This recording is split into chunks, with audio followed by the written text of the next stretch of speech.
श्री सद्गुरु महाराज की जय। श्री सद्गुरु महाराज की जय।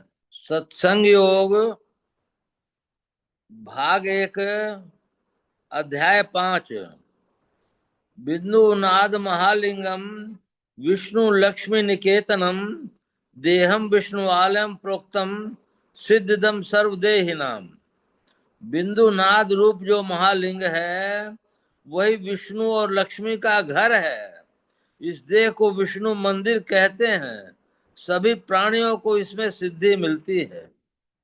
विद्यन्ते हृदय ग्रंथिस छिद्यन्ते सर्व संशया क्षीयन्ते चास्य कर्माणि तस्मिन् दृष्टि परावरे। उस परे से परे ब्रह्म को देख लेने पर हृदय की ग्रंथि टूट जाती है और सभी संशय छिन्न भिन्न हो जाते हैं और सभी कर्म नष्ट हो जाते हैं। गुरुर् ब्रह्मा गुरुर्विष्णु गुरुदेवो महेश्वर। गुरुदेव ही ब्रह्मा विष्णु और सदाशिव हैं। तीनों लोकों में गुरु से बढ़कर कोई नहीं है। दिव्य ज्ञान के उपदेश देने वाले उपस्थित प्रत्यक्ष परमेश्वर की भक्ति के साथ उपासना करें तब वह शिष्य ज्ञान का फल प्राप्त करेगा। जैसे गुरु हैं वैसे ही ईश हैं, जैसे ईश हैं वैसे ही गुरु हैं। इन दोनों में भेद नहीं। ये भावना से पूजा करो।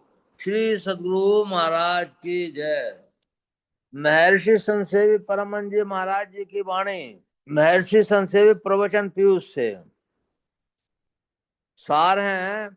पूरा मर्द वही है जो घर बार में रहते हुए भजन करते हैं। जो संसार के कामों के डर से भाग गया वह कमजोर है। अपने से कमाकर खाने वाला स्वावलंबी होता है और भीख मांग कर खाने वाला परावलंबी होता है। कोई घर के काम धंधों को छोड़कर केवल इसी को करे तो नहीं होगा, क्योंकि मन उतना समेटा हुआ नहीं है कि हर समय इसी को करना रहे। इसलिए घर गृहस्थी के कामों को करते हुए भजन करें। अपने घर में रहकर भी बारंबार जन्म लेने के कारण को मिटा सकते हैं। ऐसा बहुतों ने किया है, अब भी लोग कर रहे हैं। ईश्वर की कृपा से आपको जैसा घर मिले उसमें रहिए और साधना कीजिए। आपका शरीर भी ईश्वरकृत घर है। आप अपने से घर बनाकर या पुश्तैनी घर बना हुआ मौजूद है, उसमें यह कर यत्न कर सकते हैं। यदि झूठ का त्याग हो जाए, हिंसा का त्याग हो जाए, नशों का त्याग हो जाए, चोरी का त्याग हो जाए, व्यभिचार का त्याग हो जाए, इन पंच पापों का त्याग हो जाए, तो वह त्यागने योग्य पूर्ण त्यागी है। विराग वह है जो त्रैगुण ब्रह्मा विष्णु महेश की शक्ति को तुच्छ समझता है। उसमें जो आसक्त नहीं है विरक्त वही है। जो ईश्वर से मिलन का यत्न जानता है, कोशिश करता है, अपने परिवार में रहता है और भजन करता है, तो वह होते होते पूर्ण होता है। गृहस्थ धर्म का पालन करते हुए ईश्वर का भी भजन करो। ऐसा ख्याल मत करो कि गृहस्थ आश्रम में ईश्वर भजन नहीं होता। श्री सद्गुरु महाराज की जय। अब संतवाणी सटीक से आप लोग को सुनाता हूँ। वो वाणी है वो तो बहुत लंबी है, इसका अर्थ सुना देता हूँ। श्री सद्गुरु महाराज की जय। कबीर साहब की वाणी है। अपने मन के अहम भाव को छोड़कर इस तरह वचन बोलिए जो औरों को चित्त को शीतल करे और स्वयं भी शीतल अर्थात शांत चित्त हो। यदि अपना मन शीतल हो तो संसार में कोई भी शत्रु नहीं हो सकता। अथवा यदि अहंकार को छोड़ दो तो सभी जन दया करेंगे। श्रवण मनन और निध्यासन रूप ज्ञान की हस्ती पर आत्म अनुभव रूप गद्दी डालकर सवार होइए। यह संसार कुत्ते के समान है, इसको झक मार कर भूखने दीजिए। तात्पर्य यह है कि इस तरह की हस्ती पर चढ़ने वाले सांसारिक लोगों के व्यंग और स्तुति निंदा की परवाह न करें। संसार में बाजाओं के बजने दो। तुम कलयुगी तमोगुणी वृत्ति वाले लोगों से कहीं छेड़छाड़ मत करो। तुमको दूसरे के लिए क्या पड़ा हुआ है, अपने आप के लिए निर्णय करो। संत कबीर साहब कहते हैं कि तुम्हारे सिर पर परमात्मा रक्षक है, तुम क्यों डरे रहते हो। हाथी पर चढ़कर दूर भागना नहीं चाहिए, चाहे हजारों कुत्ते भोंकते हों। तात्पर्य है कि ज्ञान पाकर गंभीर होना चाहिए, उतावला नहीं होना चाहिए। गाली देने वाले की ओर से पहले एक ही गाली आती है। गाली सुनने वाले के द्वारा उल्टाए जाने पर अनेक गालियां हो जाती है। संत कबीर साहब कहते हैं कि यदि गाली श्रवण करता उसको उल्टाया नहीं जाए तो एक ही गाली होगी। श्री सद्गुरु महाराज की जय। अब मैं सद्गुरु महाराज की वाणी से पढ़ के सुनाता हूँ। महर्षि में सत्संग सुधा सागर। नर्तन की उपादेयता। प्यारे महाशयगण, मनुष्य योनि के शरीर में सबसे उत्तम काम यही हो सकता है कि अपने को संसार के बंधनों से छुड़ा लिया जाए। दूसरी योनि के शरीर में यह काम नहीं हो सकता है। इसमें इसका ज्ञान भी नहीं हो पाता है कि संसार में अपने को किस लिए छुड़ाना चाहिए। किंतु मनुष्य शरीर में यह ज्ञान सोचने विचारने से, सत्संग से और विद्या अध्ययन करने से होता है। पशु में भी ऐसा नहीं है। सब शरीरों में देव दुर्लभ मनुष्य शरीर हम लोग को मिला है। केवल इसी मनुष्य शरीर से यत्न करके संसार सागर को पार किया जा सकता है। गोस्वामी तुलसीदास जी कृतरामचरितमानस में पुरुषोत्तम श्री राम जी का उपदेश है। बड़े भाग मानुष तन पावा, सुर दुर्लभ सब ग्रंथ ही गावा। इस सारे संसार को भवसागर कहा गया है। इसमें पंच विषयों का जल सर्वत्र उमड़ रहा है। देव दानव नर और किन्नर आदि सब के सब इसमें डूब रहे हैं। निद्रा और भय आदि इसके जीव जंतु सबको निगल रहे हैं। हिंसा तरंग, तृष्णा भंवर और ममता पंख के थपेड़े खाते घूमते और फंसे रहकर सब के सब दुख भोग रहे हैं। अतएव इस संसार सागर को पार करने के लिए मनुष्य शरीरधारी जीव को अवश्य यत्न करना चाहिए। यह यत्न केवल मनुष्य शरीर में ही हो सकता है। मर्यादा पुरुषोत्तम श्री राम का उपदेश यह है कि लोक और स्वर्गादि लोकों में दुख परिणामी स्वल्प सुख है। यह दुख परिणामी स्वल्प सुख विषय सुख है। मनुष्य शरीर का फल विषय सुख प्राप्त करना नहीं है। इस सुख में लगा हुआ मनुष्य अमृत त्याग कर विषय लेता है और बहुत सारी हानि में पड़ा रहता है। मनुष्य को चाहिए कि सद्गुरु का सहारा ले और संसार समुद्र को पार कर जाए। उपर्युक्त उपदेश के अनुकूल तो सब मनुष्यों को निर्विषय तत्व की ओर चलना परम आवश्यक है। निर्विषय की ओर चलने का पथ स्थूल नहीं है। उस पर यह स्थूल शरीर चलेगा ऐसा वह पथ नहीं होना चाहिए। उस पर पहले मन सहित चेतन आत्मा चले और पश्चात केवल चेतन आत्मा ही चले, ऐसा वह सूक्ष्म मार्ग होना चाहिए। पहले स्थूल विषय छूटना चाहिए, फिर सूक्ष्म विषय को भी पार कर निर्विषय तत्व तक पहुंचना चाहिए। निर्विषय स्वरूप स्वयं परम पुरुष परमात्मा है।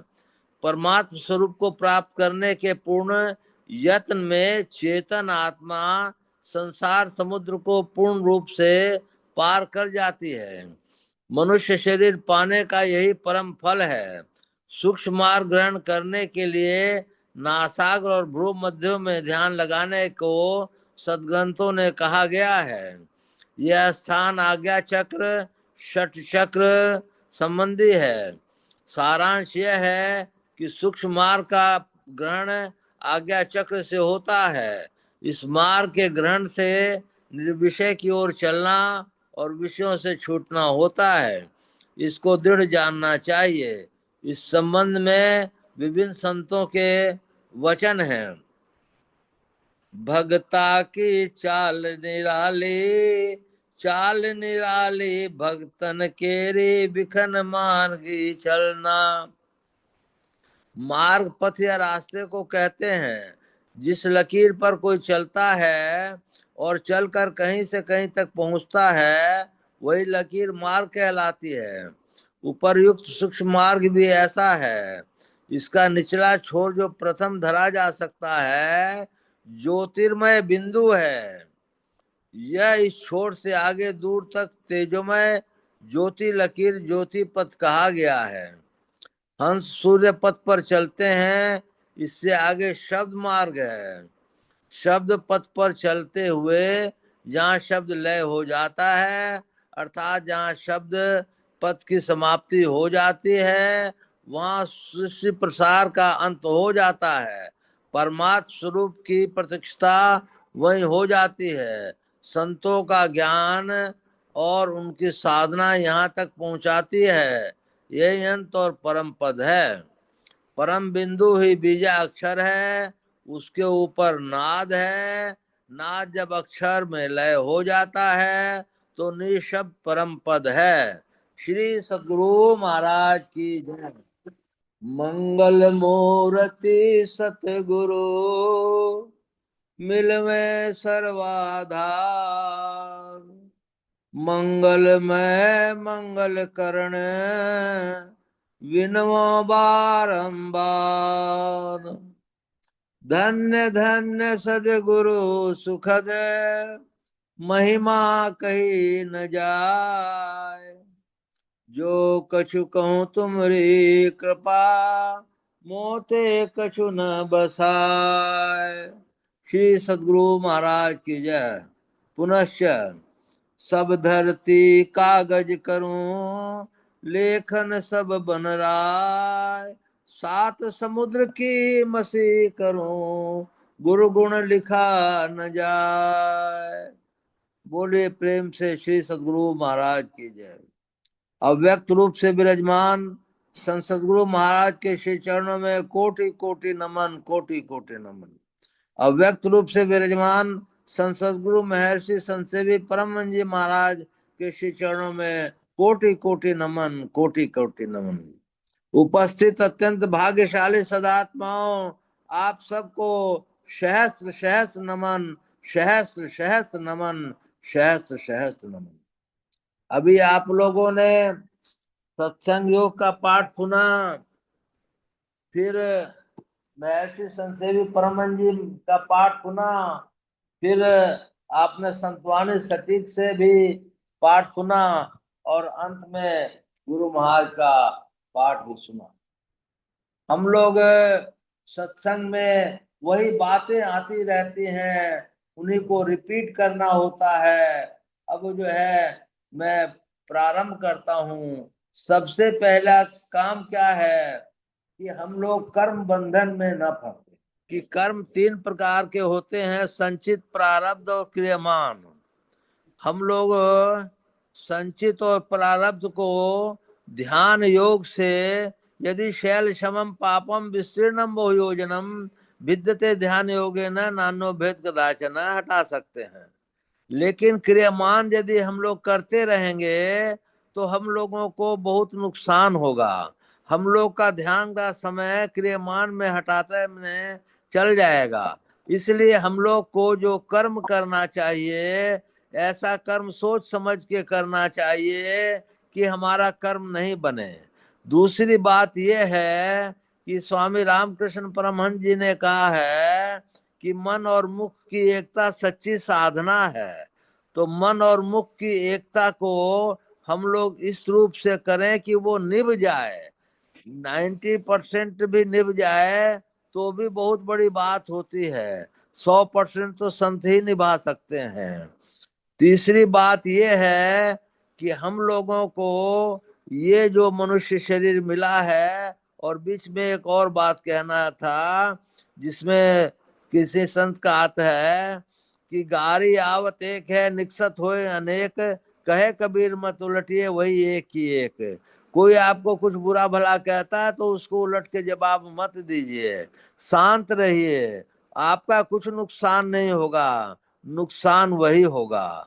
अब आखिरी बात पे आता हूँ, जो गुरु महाराज ने, हुजूर ने, सबने कही है, मर्द वही है जो मनुष्य शरीर रहते हुए भगवान की प्राप्ति की ओर चले और घर गृहस्थ को न छोड़े, घर गृहस्थ का काम करते हुए भगवत प्राप्ति में अपनी रुचि लगाए, और उसको एक जन्म नहीं, 2 जन्म, 3 जन्म, 4 जन्म में, जितने भी जन्म में है, उसको सर्वेश्वर की प्राप्ति होगी।